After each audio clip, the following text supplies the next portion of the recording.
Seperti yang kita ketahui, akhir-akhir ini angka coronavirus di Indonesia meningkat tajam. Dan tentunya banyak sekali ibu hamil yang juga terpapar virus corona. Lantas, apa yang harus kita lakukan kalau misalnya kita hamil dan kita terpapar corona?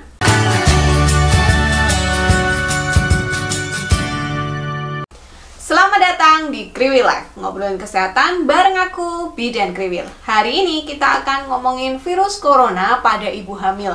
Gimana nih kalau seandainya ibu hamil positif corona? Nah, ibu hamil itu bukan termasuk kelompok yang kebal terhadap corona ya. Malah seperti yang sudah sering aku bahas, saat kita hamil, imunitas di dalam tubuh kita ini cenderung sedikit turun, sehingga ibu hamil pun bisa terpapar virus corona. Gejala yang dialami oleh ibu hamil itu sama dengan orang-orang yang non-hamil, seperti misalnya demam, batuk, pilek, sesak nafas, kemudian nyeri tulang, dan bisa juga tanpa gejala. Penelitian mengenai pengaruh virus COVID-19 terhadap kehamilan sebenarnya masih sangat terbatas. Walaupun virus COVID-19 tidak ditemukan dalam ketuban, namun belum diketahui pasti apakah virus ini itu berpengaruh langsung terhadap perkembangan janin, kehamilan, dan persalingan. Walau begitu, kalau misalnya ketika terkena virus corona ini ibu mengalami gejala seperti batuk, sesak nafas, atau demam, tentu saja bisa mempengaruhi kesejahteraan janin secara tidak langsung.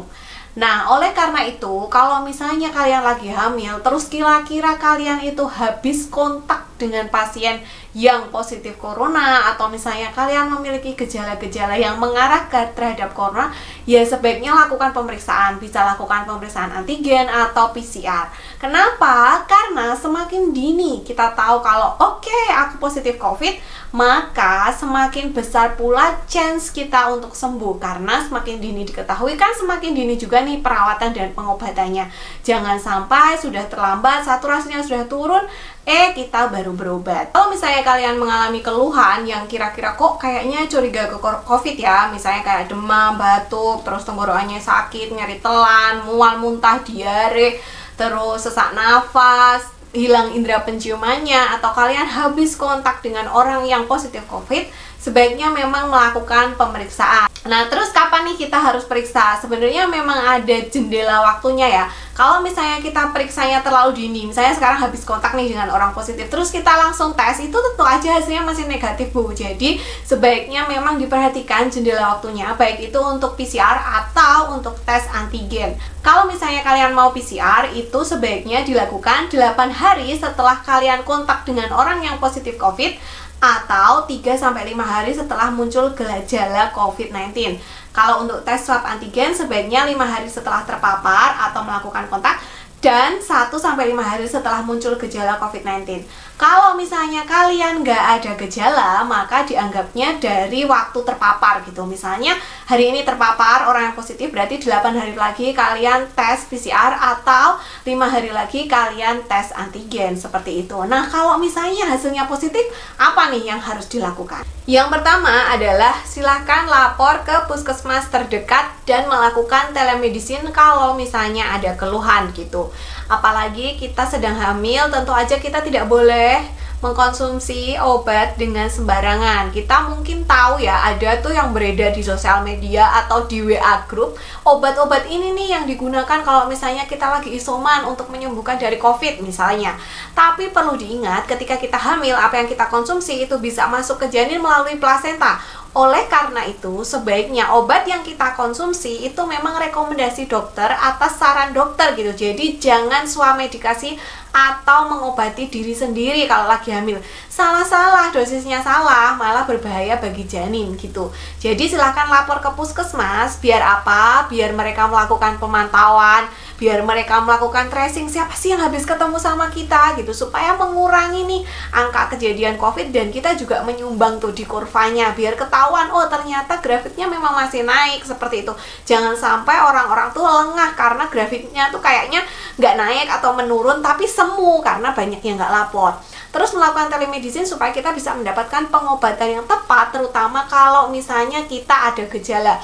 Nah, kalau nggak ada gejala kan biasanya juga pasien yang isoman atau isolasi mandiri itu kan harus mengkonsumsi suplemen tertentu. Nah, ini juga sebaiknya konsul sama dokter supaya suplemennya tuh nggak double. Jangan-jangan yang kita minum sebenarnya sudah ada nih di suplemen kehamilan yang biasanya kita konsumsi. Yang selanjutnya adalah mengukur tanda-tanda vital atau vital sign.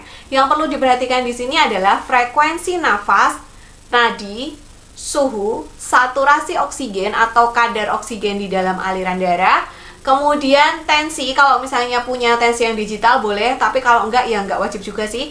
Kemudian denyut jantung janin dan gerakan janin gitu. Kalau misalnya ditemukan angka yang tidak normal pada tanda-tanda vital ini, atau misalnya tiba-tiba gerakan janin terasa berkurang, kemudian kok misalnya ibu terasa sesak nafas, pusing, atau misalnya nafasnya cepat, denyut jantungnya lambat atau cepat, itu sebaiknya memang periksa gitu. Nah, untuk cara mengukur gerakan janin aku sudah pernah bikin videonya, silahkan dipraktekkan dan dihitung. Karena kalau misalnya kita nggak punya Doppler atau alat untuk mengukur denyut jantung janin, mengukur gerakan janin adalah satu-satunya cara untuk mengecek apakah janin di dalam kandungan kita ini masih sejahtera atau sudah mulai vital distress. Selanjutnya adalah aware atau memperhatikan kondisi diri gitu. Jadi memang kita harus memperhatikan diri kita ya Bu. Apakah kita ini memang tidak ada keluhan atau mulai muncul gejala dan semakin lama gejalanya itu semakin memburuk. Misalnya ada demam, demamnya sampai di atas 39 derajat, kemudian sesak nafas, batuk atau pilek yang berkepanjangan, terus misalnya kita mulai hilang nih indera penciumannya, indera perasanya, atau mungkin mengalami penurunan. Jadi sebenarnya COVID-19 itu nggak selamanya tuh anosmia gitu atau hilang penciumannya. Kadang-kadang penciumannya ada tapi berkurang, atau ada tapi terganggu gitu. Jadi kayak bau sesuatu yang aneh gitu loh, baunya tuh agak bau busuk katanya ya, soalnya aku juga puji Tuhan belum pernah mengalami.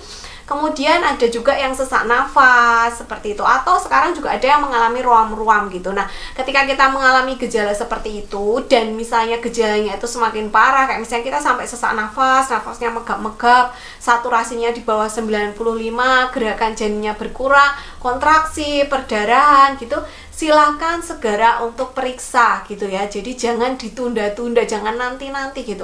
Segera periksa, atau misalnya gejalanya memburuk, telemedicine lah kalau misalnya memang nggak bisa periksa. Tapi sebaiknya memang periksa sih. Semoga nanti semakin lama kapasitas rumah sakit juga semakin banyak, tenaga kesehatan juga semakin kuat ya, bukan malah semakin banyak yang terkena COVID. Karena aku sejujurnya prihatin sih melihat kondisi Indonesia saat ini. Kemudian pastikan untuk makan makanan yang bergizi. Aku tahu sih kalau misalnya orang yang terpapar COVID itu rata-rata mengalami pengurangan nafsu makan ya sih, karena indera penciumannya berkurang, indera perasanya berkurang gitu, sulit menelan gitu, pasti malas mau makan.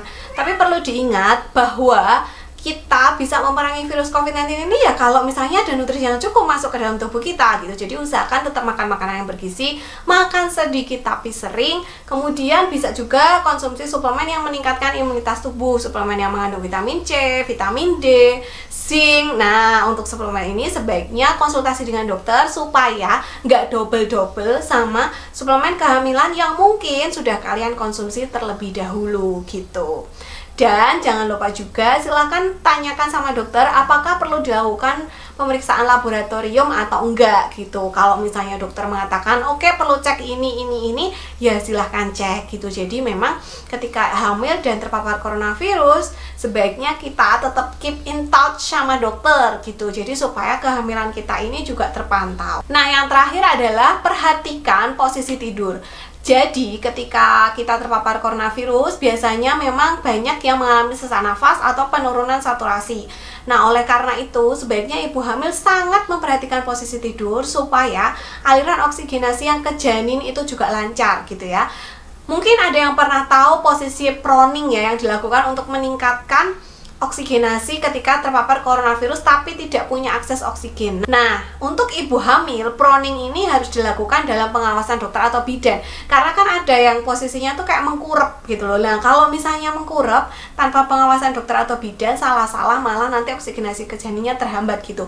Jadi silahkan kalian bisa posisinya itu setengah duduk pakai bantal gitu ya, semi flower, atau bisa miring kanan atau miring kiri. Lebih baik miring kiri, karena ketika kita miring kiri kiri kan oksigenasi ke janin juga lancar gitu. Jangan sampai ketika saturasi kita itu turun, oksigenasi ke janin juga turun, karena itu akan menyebabkan janinnya mengalami vital distress. Jadi kalau janinnya vital distress, dia bisa mengeluarkan mekonium di dalam, mekoniumnya bisa terhirup, nah nanti malah fatal gitu. Sekian dulu video dari aku, semoga cukup bermanfaat. Semoga kalau misalnya yang nonton ini mungkin lagi terpapar COVID atau keluarganya ada yang terpapar COVID, semoga lekas sembuh. Kalian pasti bisa melewati ini karena Tuhan tidak tidur. Tuhan pasti menyayangi hambanya. Tetap berusaha, berdayakan diri, minum suplemen, berdoa, dan pasrah sama Tuhan. Semoga lekas sembuh, lancar persalinannya nanti, sehat ibu dan bayinya. Sampai jumpa di video selanjutnya. Bye!